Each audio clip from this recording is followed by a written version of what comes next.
Bismillahirrahmanirrahim. Rajin ibadah, tapi tidak berakhlak, apakah ibadahnya diterima? Rajin ibadah sangat baik, tapi jangan lupa berakhlak mulia. Kita diperintahkan untuk rajin ibadah bukan sekedar untuk mencari pahala. Ibadah memiliki tujuan moral dan etis. Dalam Al-Quran misalnya, Allah katakan salat mencegah perbuatan keji dan munkar. Puasa diwajibkan untuk menciptakan orang bertakwa. Puncak dari ketakwaan itu salah satunya berakhlak mulia. Zakat diwajibkan untuk membersihkan diri dan harta yang dimiliki, serta membantu orang yang kurang mampu. Dalam hadis dikatakan orang yang melakukan ibadah haji, tidak berkata kasar dan jelek, dan tidak keluar dari batas syariat dan kebenaran, maka setelah ibadah haji dia seperti bayi yang baru lahir. Ini menunjukkan bahwa akhlak luhur adalah tujuan utama dari setiap ibadah.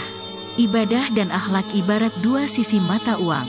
Tidak bisa memisahkan salah satunya dari yang lain, tegas Syekh Ahmad Thoyyib.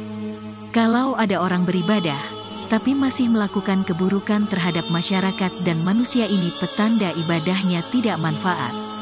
Kalau ada yang salat, puasa, haji, zakat, tapi ibadahnya itu tidak melahirkan akhlak mulia, menurut Syekh Ahmad Thoyyib, ibadahnya tidak akan bermanfaat di hari kiamat kelak. Malah itu akan menjerumuskan mereka ke dalam api neraka. Hal ini seperti kisah perempuan yang digambarkan dalam banyak hadis.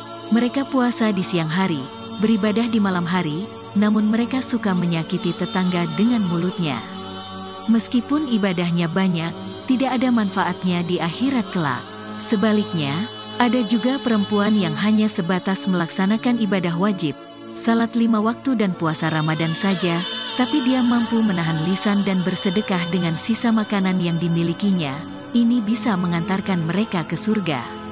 Syekh Ahmad Thoyyib mengisahkan dulu ada seorang laki-laki bertanya kepada Rasulullah, "Wahai Rasulullah, seorang perempuan terkenal dengan banyak salat, puasa, dan sedekahnya.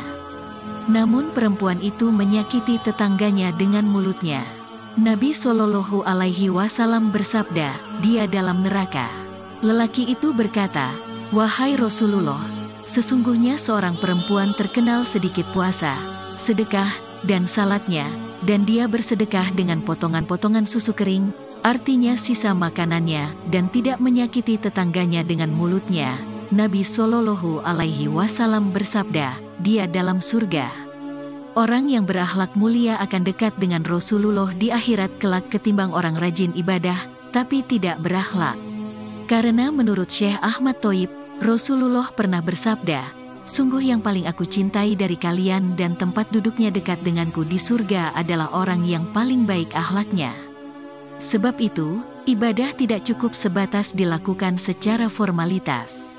Ibadah perlu diaktualisasikan dalam bentuk perbuatan yang baik dan akhlak yang mulia.